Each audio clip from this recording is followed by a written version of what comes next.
All That Heaven Allows from 1955, directed by Douglas Sirk, starring Jane Wyman, Rock Hudson, Agnes Moorehead. Quick logline: an upper class widow falls in love with a much younger, down to earth nurseryman, that a word, much to the disapproval of her children and criticism of her country club peers.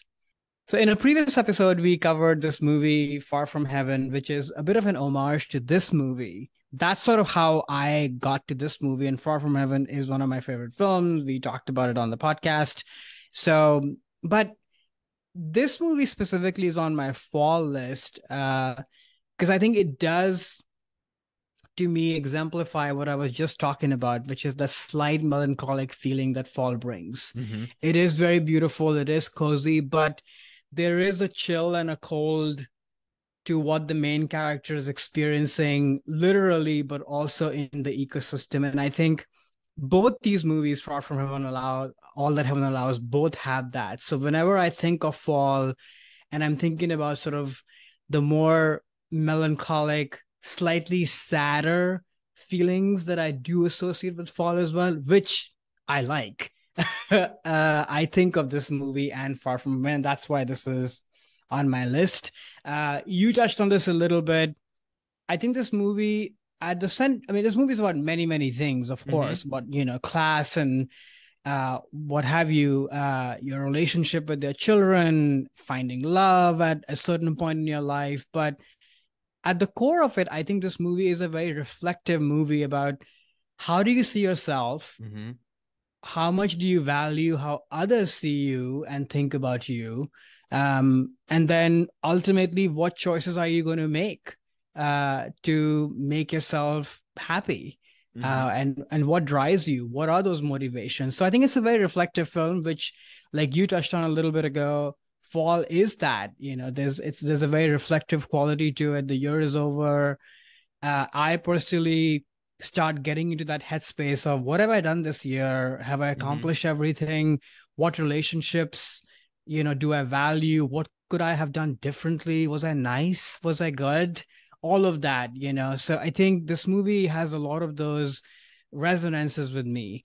This is obviously a heightened melodrama, which is what Douglas Sirk is known for. And so I can understand this may not be everyone's cup of tea. And frankly, it took me a little bit as well to warm up to his style. Far From Heaven, I don't see it as a melodrama, even though it has those shades, but this is an out and out melodrama for sure.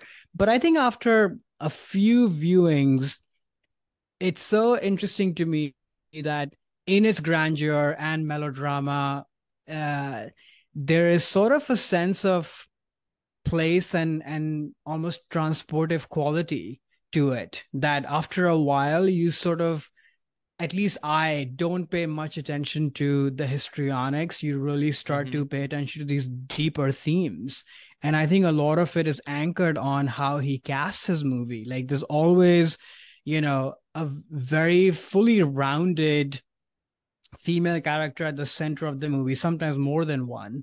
And I think Jane Wyman really carries this movie on her shoulders. Like if you don't have that central performance where you can see everything in her eyes, in her face, this movie does not work. Like you need that central core amidst all the grandeur and the melodrama to kind of really ground it. And I think she just does a great job. It doesn't hurt that his movies are brilliantly made. The cinematography, the score, the production design, sense of place. We talk a lot about that on this podcast. It's just all so beautifully realized. You're truly in fall to the point that Rock Hudson is talking about leaves and trees. Like, Exactly. you actually learn about fall literally from him in the movie. Is it cheesy at points? For sure. Did the last accident of him tumbling over had to happen? Not really. Whenever that happens, I'm like, oh, of course. But there's a lot of great, I don't know, joy in it in like a sad kind of way, which I really enjoy. So I think it's a great sort of, fall Thursday night watch. Get yourself a hot cocoa or whatever, or if you're into PSL, go have that and get a nice blanket and put this movie on and and you'll have a good time. So yeah, that's all that heaven allows at number three. Yeah, I think you described the mood of the film really well in terms of a cozy, yeah, like grab a blanket and a cocoa. I'd actually never seen this film before. We talked about Far From Heaven. I think this will come up a lot in this portion of the podcast. Which again, loved it, saw it when it came Yep. out, loved it again when it rewatched for the podcast. But I'd never gone back and seen the films that were homage that that film was doing an homage to. And I was really I liked this movie a lot. I thought it was very melodramatic. Yes, it was a quote unquote woman's picture, the old version of Mhm. a Lifetime movie, which I, can enjoy if you're doing a genre picture and you're hitting all the marks of what you expect out of the genre. Like that is something that I enjoy when films do that. Yeah. Just the look of this film, I just could not get over how incredible the colors, especially Oh, especially when talking about fall. Like one of the things I associate with fall is there's definitely a color palette that one talks about with fall, and man, all those colors are there, and they're so like these burnt oranges and reds, oh. and it just blew me away on how that looked, and how again with the cinematography, how he stages certain things. Honestly, there's this one scene where she's talking. I think it's the main character. She's talking to her daughter, and it's Mm. this the lights coming through the stained glass window, and it's like Hmm. lighting all of them just in this light, and it's just, I mean, Stunning. I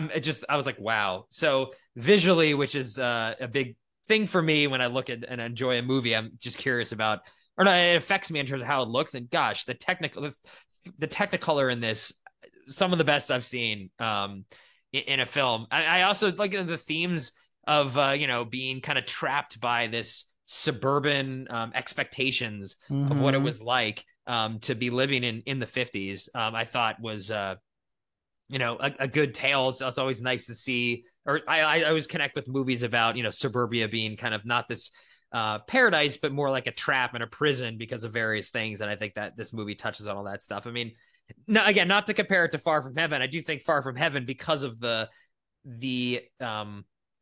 the stakes in that movie being about race and sexuality, felt a lot more heightened than, oh, you Yeah. can't marry this guy because he's a gardener. It's like I get it, because it was the 50s and it has to be a little overly melodramatic, but I think what Far From Heaven, by taking it that, those deeper layers of being actually commenting about things that were going on at the time that I don't think Douglas Sirk really could have touched on in the same way that Far From Heaven did. So I hate comparing films, but I just did. It was hard. It was hard to watch this. It's It's like, hard wow, not to in this this is far. situation. Yeah, like this is really Far From Heaven. Yeah. But yeah, I thought it was great, and it definitely did remind me a lot of the fall, just in the color palette, and yeah, the tone, that melancholy tone of the film that you touch on is definitely something I associate with the season two. But it was Yeah. great. Definitely something I recommend, especially if anyone's seen Far From Heaven and enjoyed as much as we did. I mean, I don't know why it took me 10 plus years to go back and see some of the films that were being homaged to in that movie, but it's great. I was, again, surprised actually. I thought I would like it, but I like really liked it. It was a really enjoyable watch.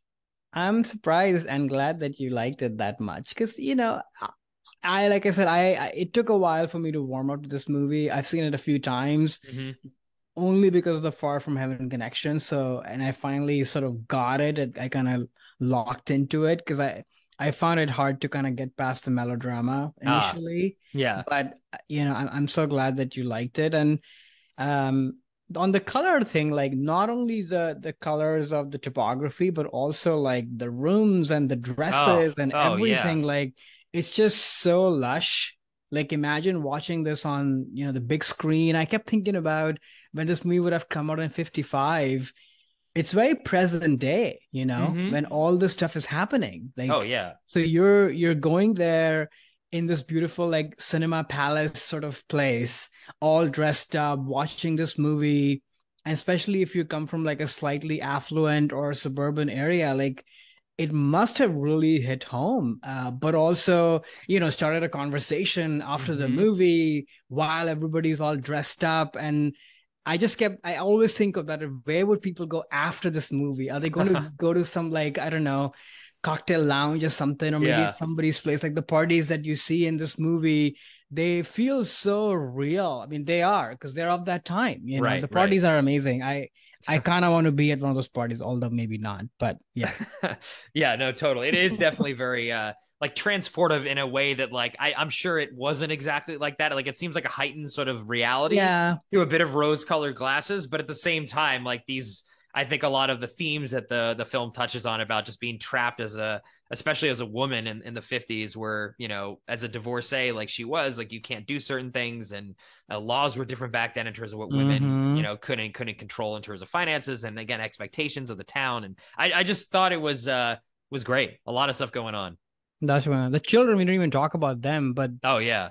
they sort of have their own thing. And I actually, not so much with the son, but with the daughter, I appreciate that there's enough time spent that you understand that this is just a child, you know? Oh It's yeah. not just some like two-dimensional villain character who's just, you know, against it just cause, you Mm-hmm. know? So I think I love that it's a little bit rounded, not that you empathize with the children, but you sort of get a little bit where they might be coming from. Right, for sure. But they are quite horrible though. Hey there, it's Alex. If you like the review and discussion Karan and I just had, make sure you subscribe to our channel, Movies That Shaped Us, to get full episodes.